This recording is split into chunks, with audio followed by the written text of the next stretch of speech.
আসসালামু আলাইকুম। অবিরাম বাংলার সংবাদে সবাইকে স্বাগত জানাচ্ছি। আমি নাইম ফাথম মুবিন। শুরুতেই বিআরবি কেবলস সংবাদ শিরোনাম। জানিয়ে দেব সর্বশেষ আপডেট বাংলা সংবাদ। শুরুতেই শিরোনাম। খরচ কমানো এবং বিকল্প আয়ের উৎস খোঁজার প্রতি সরকারকে নজর দেওয়ার পরামর্শ বিএনপির, থাকছে বিস্তারিত প্রতিবেদন। এতক্ষণ শুনছিলেন সংবাদ শিরোনাম, এখন থাকছে বিস্তারিত। খরচ কমানো এবং বিকল্প আয়ের উৎস খোঁজার প্রতি সরকারকে নজর দেওয়ার পরামর্শ বিএনপির, থাকছে বিস্তারিত প্রতিবেদন।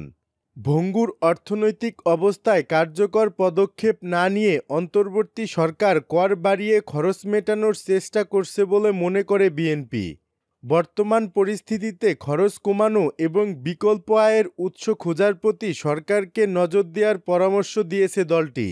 শনিবার গুলশানে দলের চেয়ারপারসনের কার্যালয়ে এক সংবাদ সম্মেলনে বিএনপি মহাসচিব মির্জা ফখরুল ইসলাম আলমগীর এ পরামর্শ দেন। তিনি বলেন, আওয়ামী ফ্যাসিবাদের পরবর্তী সময়ে অন্য খাতের মতো আর্থিক খাতেও বিশৃঙ্খলা ও ভঙ্গুর অবস্থা পরবর্তী চ্যালেঞ্জগুলো সৃষ্টি করেছে।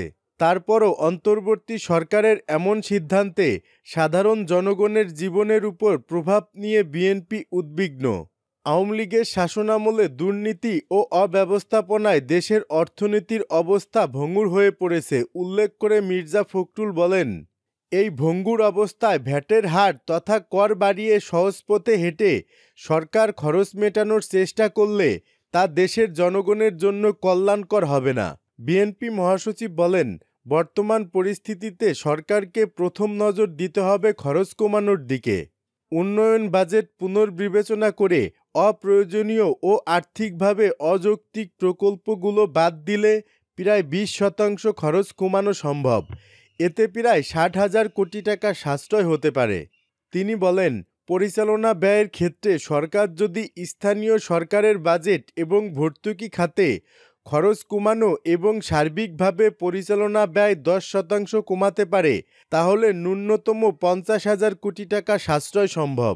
তাছাড়া স্বায়ত্তশাসিত প্রতিষ্ঠানগুলোকে দেয়া ঋণের বাজেট কমিয়ে সাময়িকভাবে ব্যয় সাশ্রয় করতে পারে।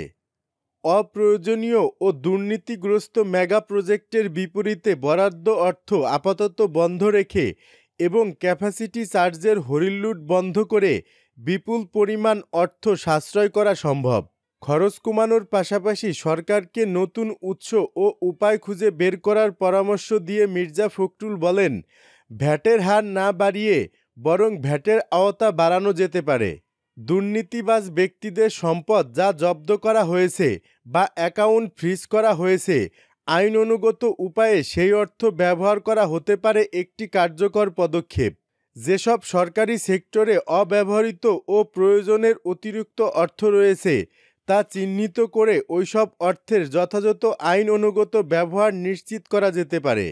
তিনি বলেন, এ মুহূর্তে কালো টাকা উদ্ধারের জোরালো চেষ্টা করা, ব্যাংকের লুণ্ঠিত টাকা এবং নন পারফরমেন্স লোনের টাকা উদ্ধারের ব্যবস্থা করার পদক্ষেপ নেওয়া যেতে পারে।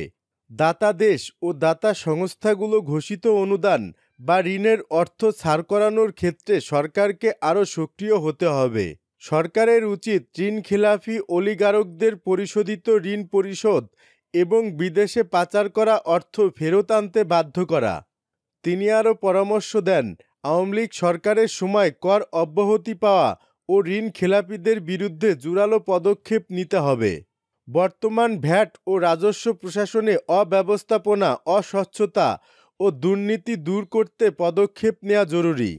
রাজস্ব প্রশাসনের স্বচ্ছতা ও জবাবদিহি নিশ্চিত এবং কৃষিখাতে উন্নয়নে কাজ করতে হবে।